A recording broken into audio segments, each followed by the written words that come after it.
We're cooking, yes indeed, we're cooking. You and me, we're cooking, cooking with Chef D.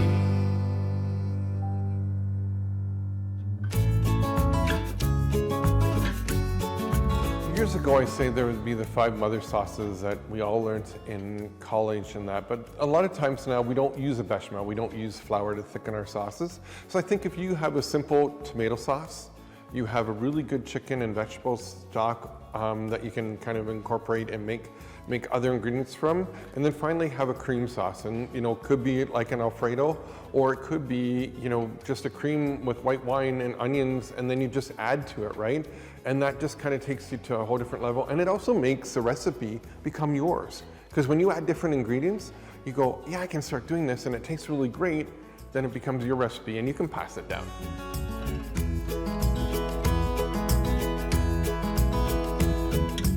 In today's episode, we're going to talk about aiolis, vinaigrettes, and then we're going to make some sauces that you can expand on using this sauce and making so many different variations of a recipe out of that. So we're going to get started by making an aioli. And an aioli, as I mentioned before, is just a really fancy way of making mayonnaise. So we're going to take some garlic.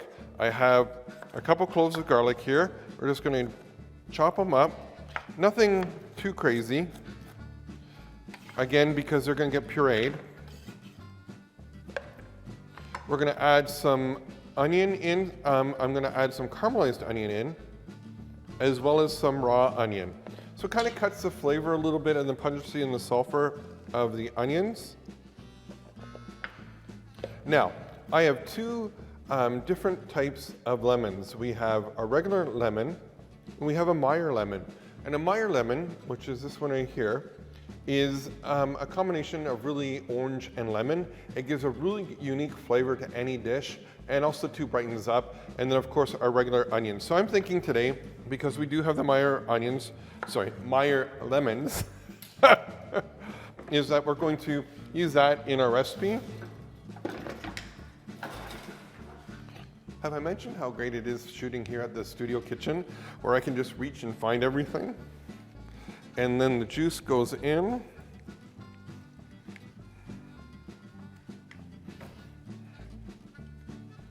And this, again, just that orange flavor at the beginning, and then just kind of finishes with a beautiful bouquet of lemon. Grab our attachment. Now, when you're ever going to use, you can use a hand blender that we're going to use in just a second, or you can use a food processor or a blender. Again, you just want to start it off really slow. You don't want to go too fast. We're going to add a little bit of seasoning, a little bit of salt and pepper.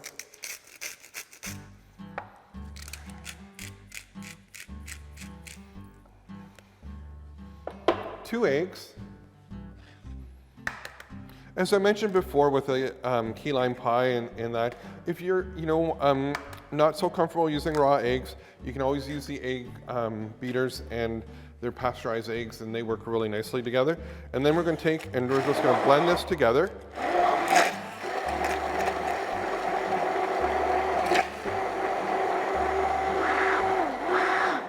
And then what we're going to do is we're going to slow the blender down. We're going to take some canola oil.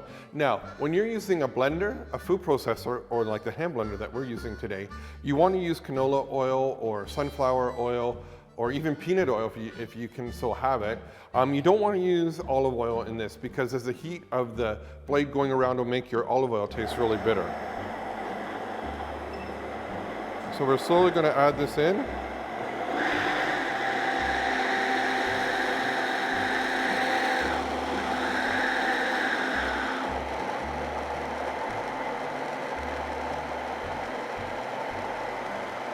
And now this takes a good 1.5 to 2 minutes.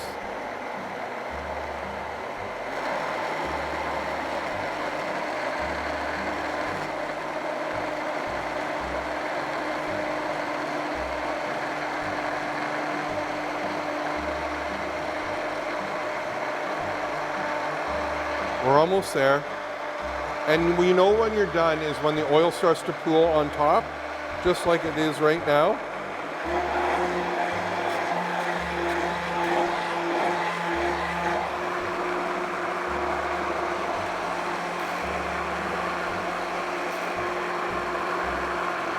Just add a little bit more, give it that really thick texture.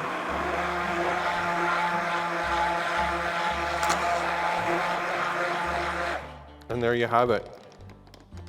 A beautiful aioli that's done. And really, mayonnaise, now you can use this on sandwiches. You can serve it with on pork, beef, chicken. Give it a little taste check. Wow, that's really good. Cooking with Chef D.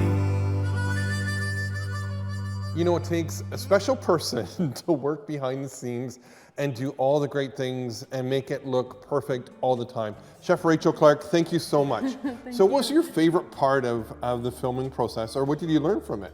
I really enjoyed doing the pie fillings and the desserts. That's one of my favorites. So yeah, that's what I really like to do. So. Well, thank you again for making us look so successful again on this season of At Home with Chef D. You're so welcome. I love it. I love every minute.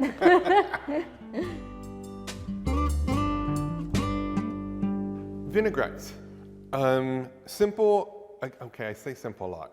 An easy way of making a salad dressing that we can do. We're going to do it two different ways. One, we're going to use a hand blender, and the second one, we're just going to shake and let it go. So we're going to take some fresh basil. We're going to chop it up nice and fine. And you can use any fresh herb for this. Change it up the way that you like it. In the basil goes. Now, we're going to use some apple cider vinegar. This is unfiltered, unpasteurized apple cider vinegar. I love this because it's got great flavor. So we're going to use a 1/4 cup. And what you want to measure it for any vinaigrette is a 1/4 cup acid to 3/4 cup of oil. So in that goes. Now, we're going to take a little teaspoon of Dijon mustard. Again, if your family's not big on Dijon, you can always use regular ballpark mustard. And then we're going to add in our 3/4 of oil. And then you're just going to make sure the lid's on nice and tight. Make sure the lid's on nice and tight.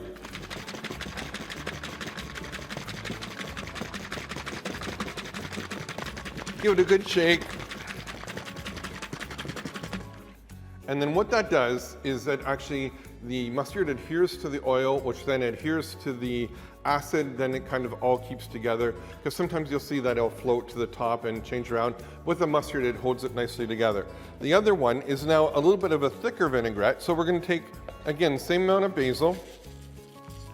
Give it a quick little chop.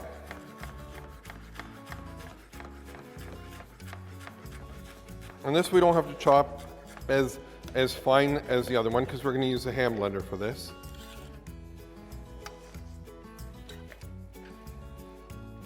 A little bit of the Dijon.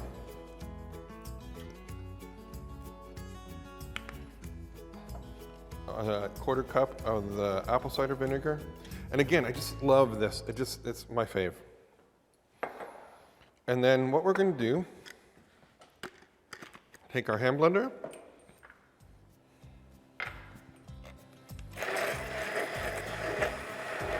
Just blend that together. And then we're just going to slowly incorporate our oil in. And this just makes a thicker dressing for you that will not separate.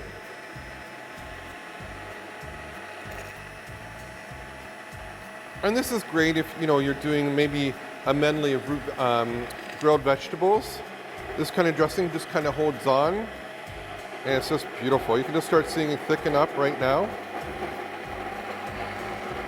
And you don't want to add the oil in all at once, because if you do that, then it's just going to separate and never come together and become nice and thick like what we're seeing right here.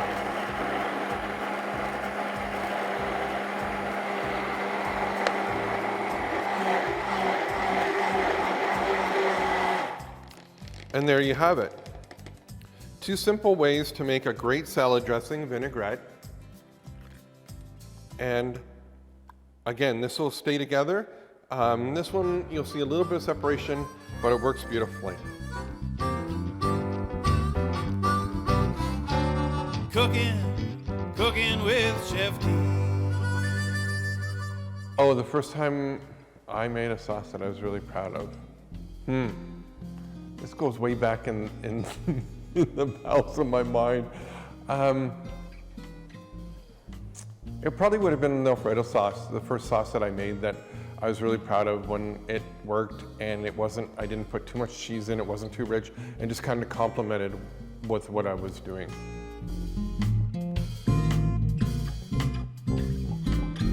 Way back when I was in Chef's College, back at Humber College in the early 80s, believe it or not, is that we learned all about the mother sauces. And there's 5 mother sauces. 4 of them are thickened with a flour roux, and we'll talk about that in just a minute. And then the other one is thickened with eggs, which is our Hollandaise sauce. So I'm going to show you how to make 3 of the 5, just to kind of get you through. And these are great sauces because they can help thicken demi-glazes. They can thicken your tomato sauce. And even back, we used to use it a lot. And I remember this distinctly, my mom and grandmother making macaroni and cheese, and they didn't know they were making a roux. This is just how they did it, and that's how they thickened a macaroni and cheese. What is a mother sauce? French chef Maria Antonio Carama was the first to organize all the French sauces into groups. They were based on 4 foundational sauces. Later French chef Augustin Escoffier added 1 more sauce so that there are now 5 mother sauces, which he codified in recipe of Le Guide de Culinaire in 1903. These sauces were seen as the foundations for many dishes and other sauces. They were supposed to be known by heart by culinary students. While they're still taught in culinary schools and deemed foundational, some are used often in home cooking, while others are used more in restaurant cooking or rarely made at all. What makes a sauce a sauce? Basically, liquid needs to be thickened so that it coats and clings to food instead of running off it. Thickening can happen by cooking down or reducing things like tomato sauce, which will naturally thicken as moisture evaporates, but other sauces need a little help. This is where roux comes in. Roux is basically cooking fat and flour together before adding it to a liquid you want thickened. The fat is usually generally butter, but oil such as olive oil or other fats can be used.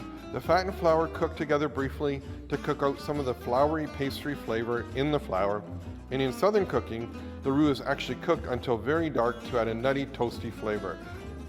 When the liquid is added to the roux, everything comes to a boil, the flour thickens the liquid, and you end up with a sauce. Okay, Hollandaise sauce. Now, years ago, we'd always do Hollandaise sauces over in a bain-marie, over steam, over just water just gently coming up to boil, and you put it in a stainless steel bowl, and then you kind of whisk and whisk and whisk and whisk. I'm here to make it simpler for you that you can do this at home at any time. So anytime that you're craving Eggs Benedict, you can now make this. So we have juice of 2 lemons in our container. I'm going to take 3 egg yolks, and you're going to see we've taken all the white out of there. We're going to use our ham mixer, our ham blender. We're going to incorporate the eggs and lemon together. And then what I have here is I have 1 cup of clarified butter, or if you're looking at the grocery store, you can buy it, and it's called ghee, and which is so great because what happens is they take all the milk solids out, which then leaves this beautiful oil, which then has a higher burning point and just makes it that much easier. So now we're going to slowly incorporate in our clarified butter. Nothing fast about this.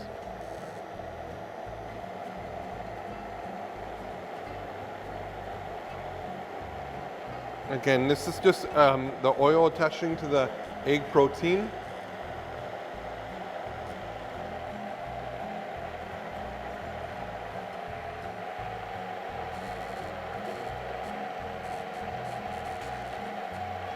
And this just takes a little bit of time to make it perfect.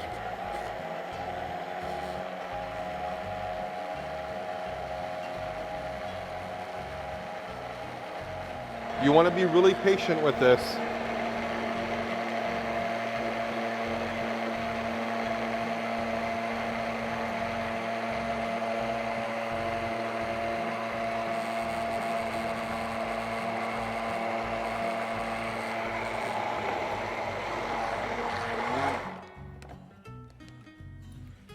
And when you're done, you're gonna have this beautiful sauce that you can take it and just put it over your Eggs Benedict. Beautiful. And then it should have the buttery and citrus flavor. And there you go. One of the 5 mother sauces, Hollandaise sauce. Add a little bit of Béarnaise, goes amazing steak sauce. Served over, beef tenderloin, ribeyes, New York strip loins. And then if you have some lobster or crab, it takes it to a whole nother level. Another one of the mother sauces is the Bechamel sauce. And the Bechamel sauce is a basic milk or cream sauce with using flour, as we mentioned earlier, that use flour to thicken it. So we have some clarified butter. We're gonna put the clarified butter in the pan. We're gonna warm it up just a little bit, and then we're gonna slowly add in our flour. So I have 2 tablespoons of clarified butter to 3 ounces of flour. Just gonna slowly whisk that in. And while we do this also, if we don't do it too fast, it will take out the lumps and make this beautiful. And what we're doing is we're just toasting out a little bit of the flour to take a little bit of that flavor out of it.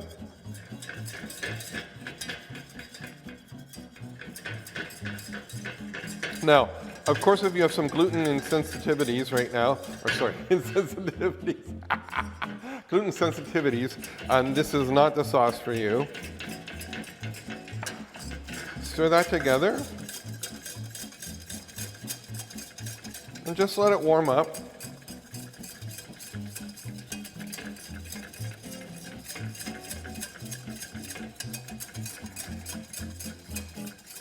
And then what we're going to do is we're going to slowly add in, and we continue whisk. You can just see how it's nice and smooth. There's no lumps in it. And you just smell all that buttery goodness. And this we're going to slowly add in our milk or cream.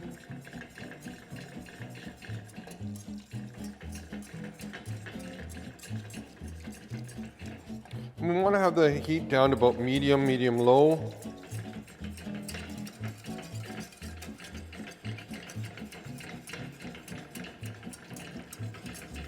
Because you want to slowly bring it up to a boil so that way it's going to thicken up nicely for you, not burn or scorch.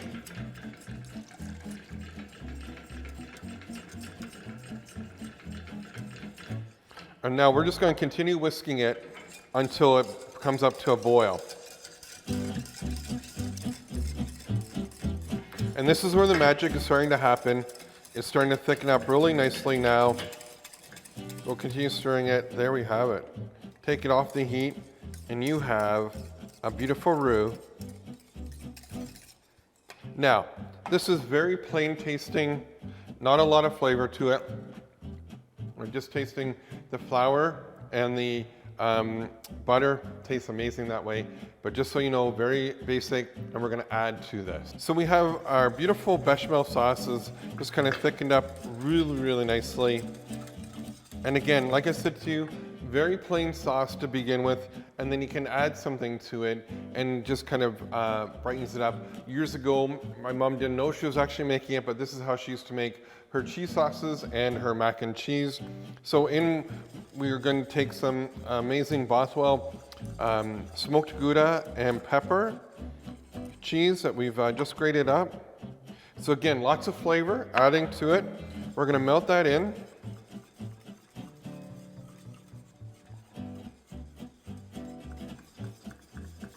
And just incorporate that cheese so it just totally melts in nicely. All that smoky goodness, a little bit of the heat from the pepper cheese. Now what we're going to do is we're going to take it. We have some cauliflower and broccoli, old school cheese sauce, using one of the foundations of the 5 mother sauces. How good is that?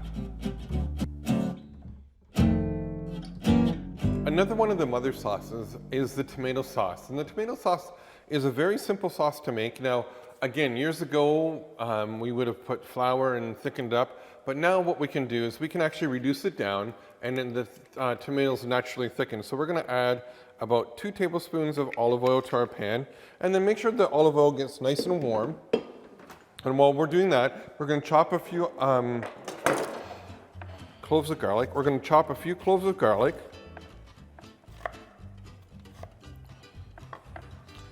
Nice and thin. And as our pan's warming up, we're gonna add in the equivalent of 4 chopped onions. And again, you can use any onion that you like, Spanish, yellow, white, wherever you wanna take it.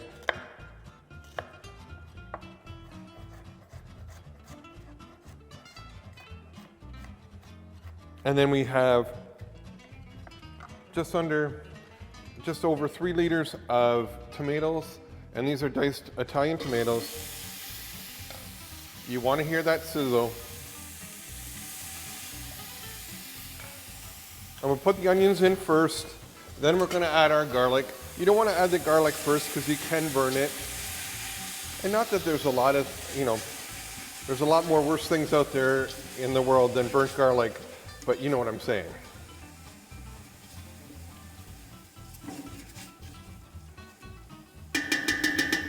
Now we're going to add our garlic.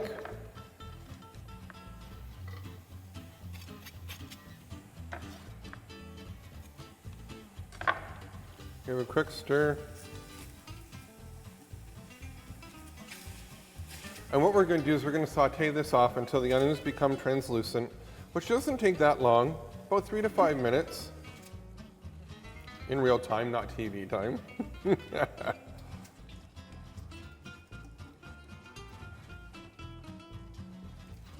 And that just opens up the garlic, and you have this beautiful aroma of olive oil, onions, and garlic.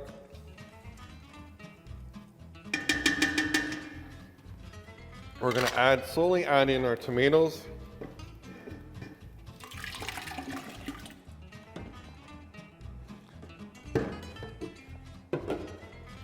Of course I did.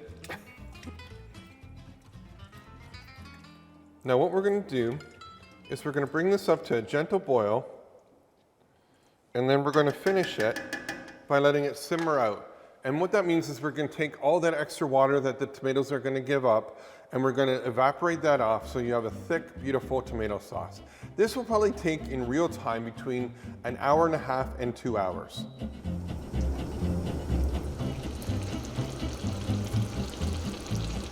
As you can see, the tomato sauce is reduced down to a whole lot. We're just evaporating out the water. And as I mentioned to you earlier, when I first started in this business many moons ago, we would maybe add flour to this to reduce it down to thicken it, or you use tomato paste. And sometimes the tomato paste had flour in it. So now, again, because a lot of sensitivity is to flour, you can actually just reduce the tomato sauce down with some onions and some garlic and take all the moisture out of it. You have this beautiful thick sauce, and now you can use that and maybe in your demi-glaze to thicken up, to give it some color, to give it some more flavor. And there's a whole bunch of different ways that you can take this, and also too, maybe add a little bit of cream. Maybe add a little bit of vodka and you have a vodka tomato sauce, some fresh basil. Again, these basic sauces, or the 4 mother sauces, can take you from one area and take it a whole different area. So that's what's so great about cooking. Recipes are like road maps. There's more than one way to get the end result.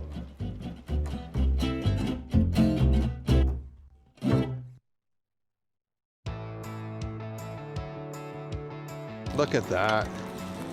If you want to, you can turn them over halfway through the cooking process. We're not going to look at it for about 2 hours. The whole house is going to smell amazing. The meat's going to be tender. Hi, who's that?